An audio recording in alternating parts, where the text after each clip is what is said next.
এত শত জ্ঞানী এবং গুণীর ভিড়ে আমাকে বক্তব্য দেওয়ার, আমার ভাবনা প্রকাশের সুযোগ দেওয়ার জন্য কৃতজ্ঞতা জ্ঞাপন করছি।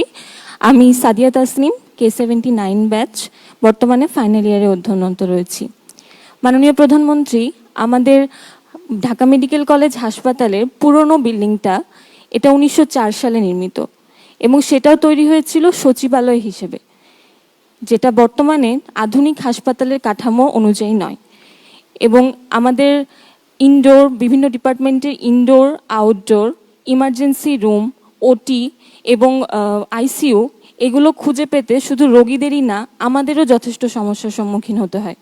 ভবনের বিভিন্ন অংশ ইতোমধ্যেই ঝুঁকিপূর্ণ হয়ে গিয়েছে এবং রোগীর সংখ্যা হাসপাতালের ধারণ ক্ষমতার তুলনায় অনেক বেশি।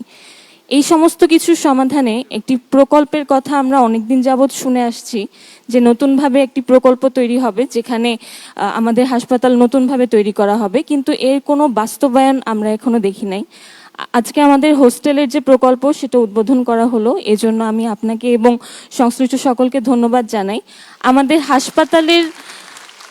আমাদের হাসপাতালের ভবনটি নির্মাণের যে প্রকল্প, সেটারও দ্রুত উদ্বোধন এবং বাস্তবায়নের অনুরোধ জানাচ্ছি। এবং একই সাথে আরও একটি সমস্যার কথা জানাতে চাই। আমাদের ক্লিনিক্যাল ক্লাসগুলোতে আমরা অনেক জনের একটা গ্রুপ থাকে, কিছু ক্ষেত্রে 32 জন বা এরও বেশি সংখ্যক মানুষ মিলে আমাদেরকে ওয়ার্ডে ক্লিনিক্যাল ক্লাস করতে হয়। তো আমাদের ফ্যাকাল্টি যারা আছেন তারা যথেষ্ট চেষ্টা করেন, তাদের সর্বোচ্চ চেষ্টা করেন, কিন্তু এরপরেও সার্বিক পরিস্থিতি মিলিয়ে আমাদের আগ্রহ, আমাদের মনোযোগ ধরে রাখা এবং আমাদের যে ক্লিনিক্যাল স্কিল, সেটা প্রপারলি ক্লাসে শেখা, এটা আমাদের জন্য যথেষ্ট চ্যালেঞ্জিং হয়ে যায়। এই সমস্যার সমাধানে আমি মনে করি আমাদের ঢাকা মেডিকেল কলেজের আসন সংখ্যা, যেটা বর্তমানে 230 বা 240, এটা কমিয়ে 150 বা এর চেয়েও কম করা প্রয়োজন।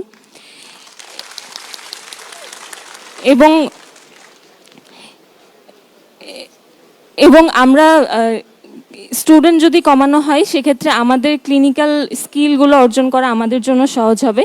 এবং একই সাথে মেডিকেল ভর্তি পরীক্ষার যে প্রশ্ন কাঠামো, সেটা বর্তমানে আছে 100টি MCQ এর 1 ঘন্টার একটি পরীক্ষা। এর মধ্য দিয়ে একজন স্টুডেন্টের তার MBBS কোর্স করার কম্পিটেন্সি জাজমেন্ট করা, এটা আমার মনে হয় অনেক চ্যালেঞ্জিং এবং এই ক্ষেত্রেও একটি গঠনমূলক পরিবর্তন আনা প্রয়োজন মনে করি। এই দুটো বিষয়ে আপনাদের মাননীয় প্রধানমন্ত্রী, আপনার ম্যামের এবং সংশ্লিষ্ট সকলের সহযোগিতা কামনা করছি। ধন্যবাদ।